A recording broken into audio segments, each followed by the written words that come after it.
ധനമന്ത്രി അവതരിപ്പിച്ച ബജറ്റ് ഉരുളക്കിഴങ്ങില്ലാത്ത മസാലദോശ പോലെയാണെന്ന് കോൺഗ്രസ് വക്താവ് Sandeep G Varier. Mannarkkad block Congress committee ജനപ്രതിനിധികൾക്ക് നൽകിയ സ്വീകരണ ചടങ്ങ് ഉദ്ഘാടനം ചെയ്ത് സംസാരിക്കുകയായിരുന്നു സന്ദീപ് വാര്യർ. കത്തുന്ന പുരയിൽ നിന്ന് കഴുക്കൊല്ലൂരുന്ന വിധത്തിലാണ് ഭരണത്തിൽ നിന്നിറങ്ങുന്നതിന് തൊട്ടുമുമ്പുള്ള ബജറ്റ് അവതരണത്തിലൂടെ പിണറായിയും മന്ത്രി ബാലഗോപാലും ശ്രമിക്കുന്നതെന്നും സന്ദീപ് മണ്ണാർക്കാട് പറഞ്ഞു.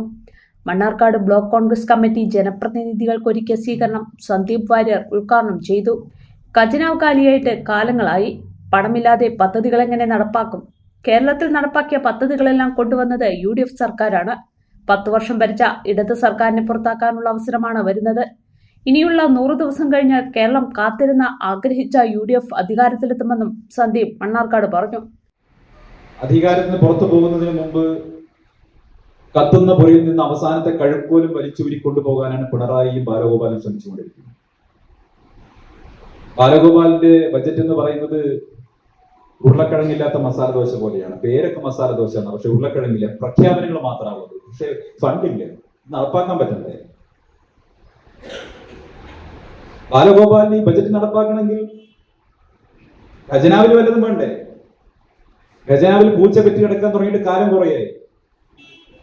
ഇവിടെ നിത്യനിദാന ചെലവുകൾക്ക് വരെ കടമെടുക്കേണ്ട ഗതികേടിലേക്ക് കേരളം പോയി.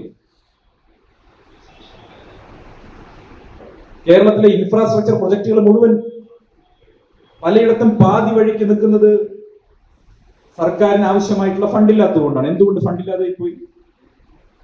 എക്കണോമിക് മിസ്മാനേജ്മെന്റ് ആണ് നടന്നത്. ഒരു ദശാബ്ദക്കാലത്തെ എക്കണോമിക് മിസ്മാനേജ്മെന്റിന്റെ ദുരന്ത ഫലമാണ് ഇന്ന് കേരളം അനുഭവിക്കുന്നത്. തദ്ദേശ സ്വയംഭരണ സ്ഥാപനങ്ങളിലെ ജനപ്രതിനിധികളൊക്കെ നല്ല ഇന്ന് കിലയിലൊക്കെ ട്രെയിനിങ് ഉണ്ടെന്ന് പറയുന്നു. കിലയിലെ ട്രെയിനിങ്ങിൽ അപ്പുറം പ്രായോഗികമായിട്ടുള്ള പല കാര്യങ്ങളുണ്ട്. സീനിയേഴ്സിനോട് ചോദിച്ച് മനസ്സിലാക്കണം. തദ്ദേശ സ്വയംഭരണ സ്ഥാപനങ്ങൾ ഫണ്ട് മാനേജ് ചെയ്യുന്ന സമയത്ത് ശ്രദ്ധിക്കേണ്ട കാര്യങ്ങളാണ്. എങ്ങനെ എക്കണോമിക്സ് മിസ്മാനേജ്മെന്റ് ഇല്ലാതെ നമ്മൾ മുന്നോട്ട് പോകണം എന്നുള്ളത് ബാലഗോപാലിനെ കണ്ടുപിടിക്കണം. ഏതുപോലെ ആകരുത് എന്നുള്ളത് കേരളത്തിന്റെ ഇപ്പോഴത്തെ ധനകാര്യമന്ത്രിയെ കണ്ടുപിടിക്കണം. ബ്ലോക്ക് കോൺഗ്രസ് പ്രസിഡന്റ് അസീസ് വേവനാട് അധ്യക്ഷത വഹിച്ചു. DCC president P. Ahammed Ashraf, നഗരസഭ ഉപാധ്യക്ഷൻ K. Balakrishnan, Alanallur panchayat president Habeebulla Ansari, Kottappadam panchayat president Bindhu Chandran, block Congress vice president Zakir Thayyil, TK Ippu, MC Varghese തുടങ്ങിയവർ പ്രസംഗിച്ചു. UGS ഗോൾഡ് ലോൺ വാർഷിക പലിശ 4% മാത്രം.